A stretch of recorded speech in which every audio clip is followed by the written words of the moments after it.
Hey everyone, welcome back to my channel. Today, we're looking at the topic about traditional women versus feminists or modern women. Now, before we get started, I just want to remind you to hit that like button if you enjoy this video, leave a comment with your thoughts, and don't forget to subscribe for more content like this. So, let's jump right in. Another aspect of feminism that really bothers me is this obsessive culture of making women go into work and encouraging women to work. And so they're leading women into this corporate life that's so unfulfilling, and it's just like honestly buying into this whole capitalist system where you're just sitting at your desk all day and you leave behind no legacy and you have no family and there's no fulfillment. And as someone who works and also has a daughter, I will tell you every day of the week, every second of the day, being a mom is way more fulfilling and important to me than whatever career. And that doesn't say that you can't be passionate about your career, but I think there is no focus on that with women. Instead, it's go into the corporate machine, work all day, freeze your eggs, we'll pay for your abortion. And I think that's so toxic and detrimental to women. Feminists have no problem with a woman who chooses to stay at home, whether she's a stay-at-home mom, a stay-at-home wife, or just a stay-at-home person. But when those people choose to use their platform, or their vote, or their voice to advocate against other women, I'm not a fan. We don't like that. Feminists are the reason why these women can choose to stay at home. They can make a choice to do that and live their life that way. Feminists are also the reason why these women, if they have to leave or something happens to their husband, they can open up a bank account or take out a mortgage or inherit money from their family. Feminists advocate for women, regardless of what that woman chooses to do with their life. But we draw the line at women advocating against women. And I think you know that. You know what? I'm so tired of these low muscle mass, man-hating feminists crying about how women make 80 cents on the dollar. Look around you. 99% of the back-breaking, body-destroying work, hard labor done in this country is done by men. Stuff like this.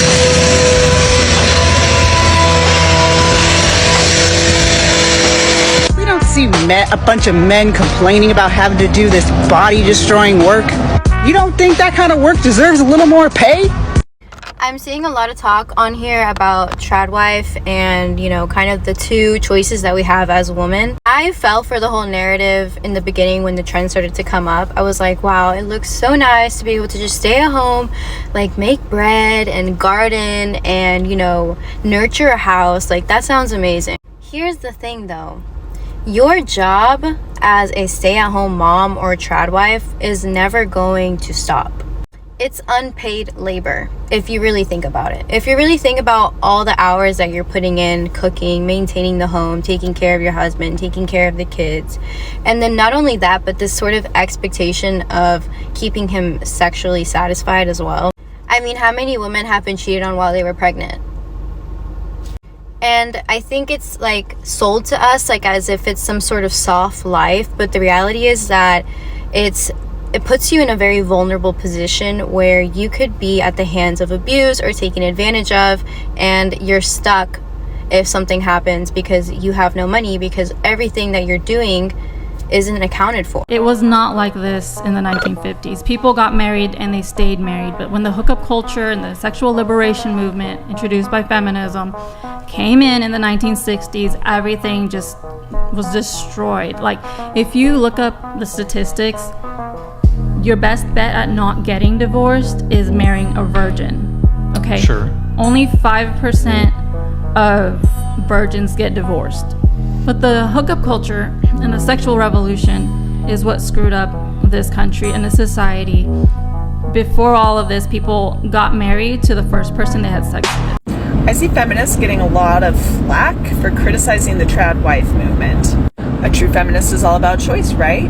And these women are making a choice. Why don't we support them in their choice to be a stay-at-home trad wife?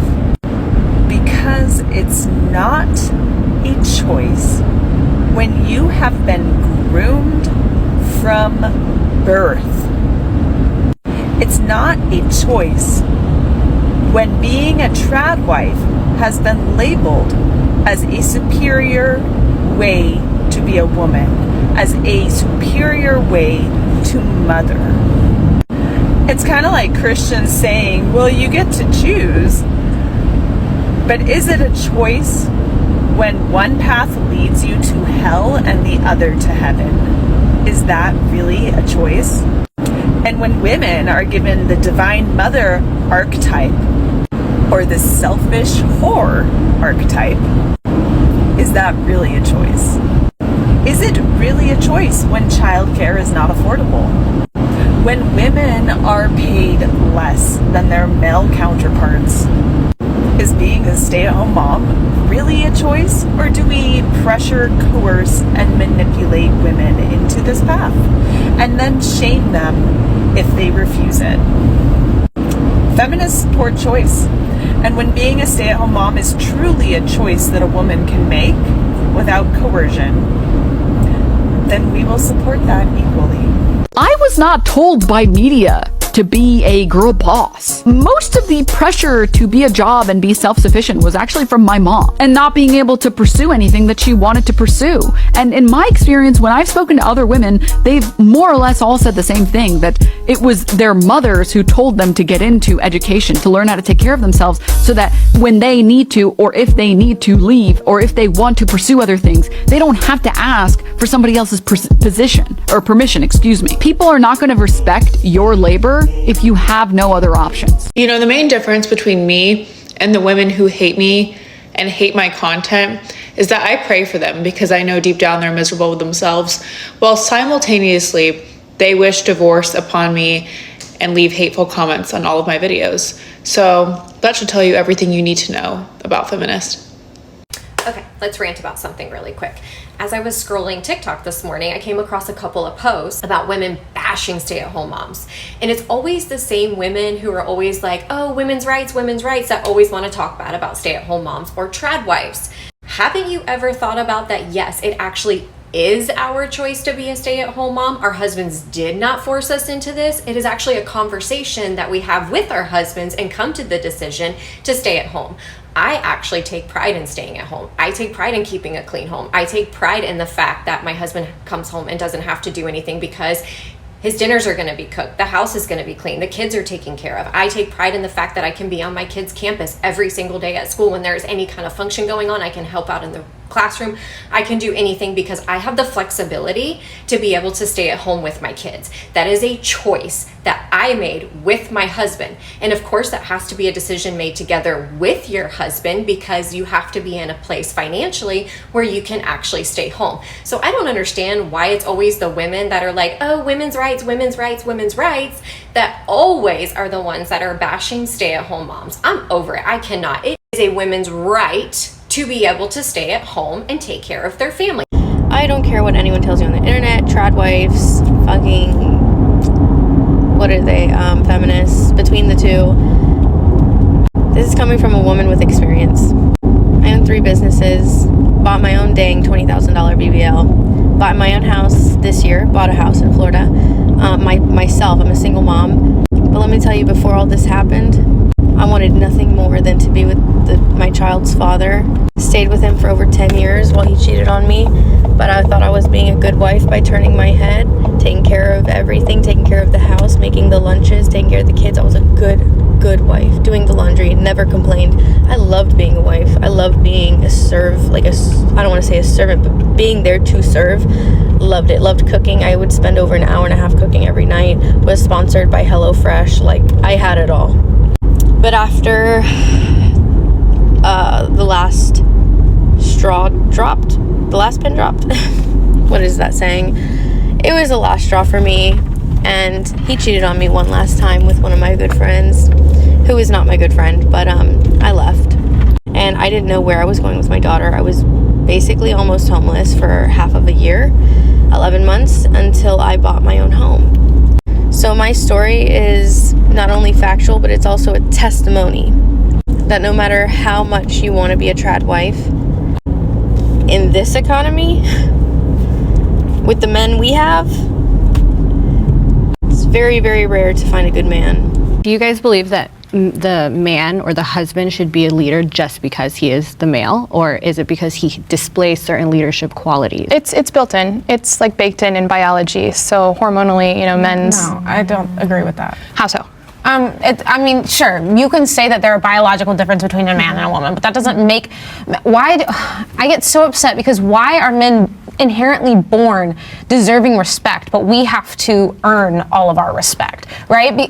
There's no biology that says because of feminism. We have to earn it because of feminism, where we made ourselves compete with men rather than relaxing into our feminine maternal role, where we don't have to earn. Yeah, what do you think feminism is? I'm just curious. Well, I would go by the definitions of the first wave feminist who sought to overthrow the family, and That's what they sought to do. I don't think that's so true. who would you say were like the first wave? Well, feminism, the typical definition is social, political, and economic equality between the sexes. I don't think anything in that definition is saying we should overthrow the family or that we don't believe in loving marriages or partnerships. But when you say these biological differences between men and women make men better suited to be a leader, which ones? And where's like your basis for that? Like what skills? Men are larger, they're stronger. Hormonally, men produce more vasopressin, which is the hormone that makes them better protectors and providers. They're able to just respond better to threats, whereas women produce more oxytocin. We're smaller, we're more vulnerable, we're the fairer sex. The oxytocin is a trust and bonding hormone that we're supposed to use to take care of those weaker than us, like children, like the sick, the poor, the elderly. When we channel that, that the way that God made us, then those people are actually under our authority as women. We have the responsibility to care for them, just like men have the responsibility to use their strength to care for us. I think what's standing out to me is that these biological differences that you're noting is actually something that feminism is seeking to actually support. Because true feminism at its core is about the safety and equity for women in society. So that women cannot it's not about dismantling the family, it's about creating agency for women to choose their lives, not based on whatever your personal beliefs are or the beliefs that are outlined by society, but whatever path that they have chosen for themselves. With all this Harrison Butker drama, there's been a lot of discussion on trad wives. That's been like a huge topic among the Gen Z girlies. Everybody wants to be a trad wife. Let's talk about it. First of all, what I find really funny about all this trad wife discourse is it's basically a descriptive word to like make what women have been doing for centuries sound aesthetic. No tea, no shade, but women have been doing this for centuries. I think what has been interesting to observe is that with any kind of progress, the pendulum kind of swings. And here's what I mean by that. So many of us Gen Z and millennial girls were brought up with this notion that being a trad wife or a traditional homemaker is not fully using your skills. It's not feminist. It doesn't make you feel empowered or fulfilled, right? Like we were kind of fed this very girl boss notion and culture, which there's absolutely nothing wrong with that, right? I think with any historically oppressed group, you kind of have to see the pendulum swing to the opposite extreme to see progress and change. But I think what we're starting to see now is the pendulum dialing back a little bit. I think a lot of women my age are going, whoa, whoa, whoa. I've been told my whole life that the only way I can have fulfillment as a woman is to go and be a girl boss, CEO, and put my kids in daycare and make everything exactly the same and equal down the middle with my husband. And they're like, well, wait a minute. Is that really what I want? I think where modern feminism takes things too far is telling any woman what is going to empower her. That and the kind of girl boss narrative that being a homemaker and child rearing and all that comes with being a trad wife is not labor. Like that to me is so anti-feminist. You see all these posts on Mother's Day where it's like, oh my gosh, my mom sacrificed so much and she always had a lunch made for me. She always emotionally supported me and she was like the rock in the center of our family. Yet it's like every other day of the year, all we hear is like, no. If you're not a girl boss kicking ass as a CEO somewhere, like you're not a real feminist. You're not really doing labor. Like no, motherhood is labor. I had a really interesting conversation yesterday with a woman who's writing an article about trad wives and just traditional homemaking and stay-at-home momming. And in this conversation, it got me to a place of like extreme clarity over how I view a household and a marriage and why traditional, and I'm using that in quotes, domestic labor roles work for me in my household. And it's because I see the functioning of a family and a household as having two main pillars, and that is financial and domestic. Those are the two types of labor that are required to keep the bus running. The only way you stay smooth sailing in a house with kids and a family is if both of those things are being taken care of. However, society really values the financial contributor much more than the domestic contributor. And the reason my household works with this division of labor is because domestic labor is labor, and my partner, my husband, who's the financial contributor, sees it as that valuable as well. One can't exist without the other. This cooking and cleaning thing isn't bad. Like, I just don't understand why women wanted to work. Cut this shit out. You are working. This framing that there are women who work and there are women who don't work because men have gifted them the opportunity to stay home and cook and clean for them, you're both working. It is fine to want to stay home and do those things, but that is not a gift of no labor. You are both working, and when you're doing it exclusively in the home, you're working with no rights, no protection, no safety net. You're providing services that if you weren't around, that man would have to pay multiple professionals to get, because it's work, it's valuable work. But your job security in doing that is entirely contingent on that man deciding to keep you around. As your youth and your beauty, two things that are very protective of that job security, to a certain point, start to fade. Just because it feels fulfilling and free to not go to work every day does not mean you are free. All of the comments on this video are like, this is feminism. Making a choice of the life you want to live is feminism. No, feminism is collective liberation for all women. Feminism is women having the resources to not have to depend on men. Feminism is freedom from oppression, and freedom from oppression is having choices. Without money coming in that is yours, if that relationship ends, your job ends. You'll have no money, you'll have no resume, you'll have no references, no roof over your head, no unemployment check, you will have no choices but to find another man to support you. You need to make this man be paying you for the services you're providing as if you had a real job, so that if that marriage ends, you have something to fall back on. Okay, so I'm here to make a clarification video because of the big controversy going around about the term trad wife and the intent behind the term, as well as the intent behind my channel and what I post. If you are not familiar with the term trad wife, it is a woman who chooses to live a more traditional life with ultra-traditional gender roles. So the man goes outside the house, works, provides for the family. The woman stays home and she's the homemaker. She takes care of the home and the children if there are any. The misconception about the trad wife movement, it's not really a movement. Nobody's pushing it. People are typically just living it and maybe showcasing their lifestyle like me. And we believe our place, specifically us as individuals, believe our purpose is to be homemakers. It doesn't mean that we are trying to take away what women fought for. There are a lot of people trying to make this a sinister thing or put some other darker meaning behind the term trad wife. Nobody is doing that. No trad wife TikTokers are saying every woman's place is in their home. We as individuals are just choosing to be homemakers. That's all.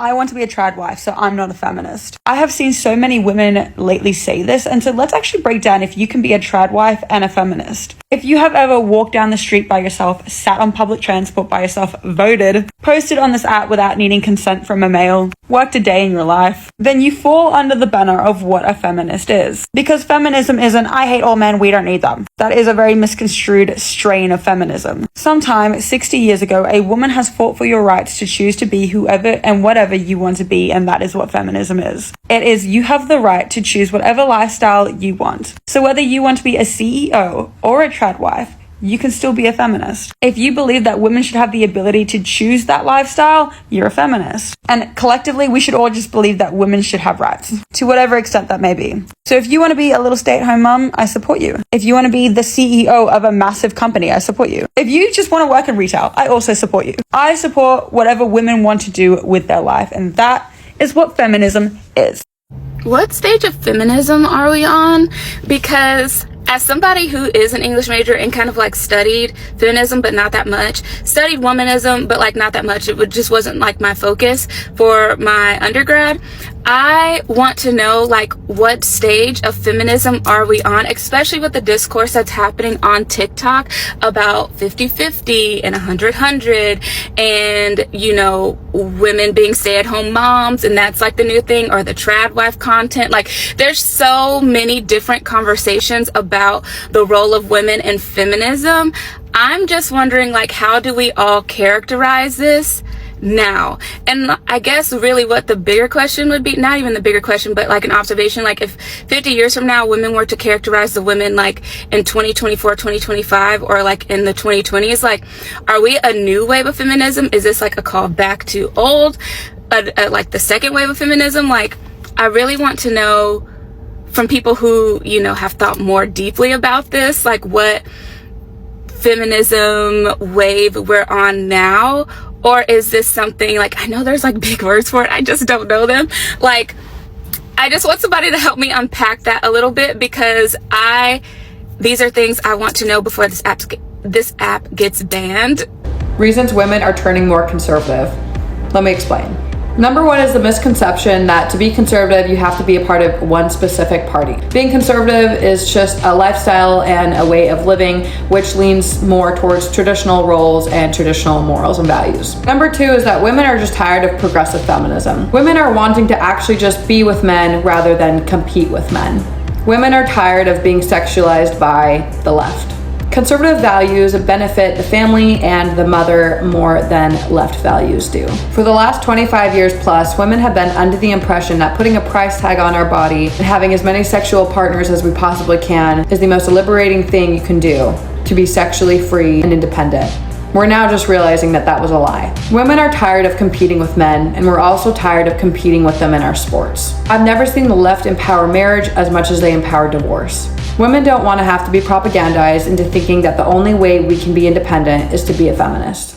Women are now realizing that you can still hold the similar characteristics of being a career-driven woman and being a mother while holding conservative values rather than liberal progressive ideas. I'm a former conservative Christian trad wife in recovery, and there is so much more that goes into this that you have no idea. It's not just an alt-right dog whistle. It goes so much deeper than that. One of the things that you might not know about this content is that there's a lot of trad wives online that are married to somebody who has a kid from a prior marriage, and let me give you the general portrait. Pretend I'm one of those criminal profilers like I'm in Dexter. I'm gonna give you the profile of an average trad wife creator who's the stepmom or step-girlfriend. A lot of times she comes from a toxic family system. She's a boy mom.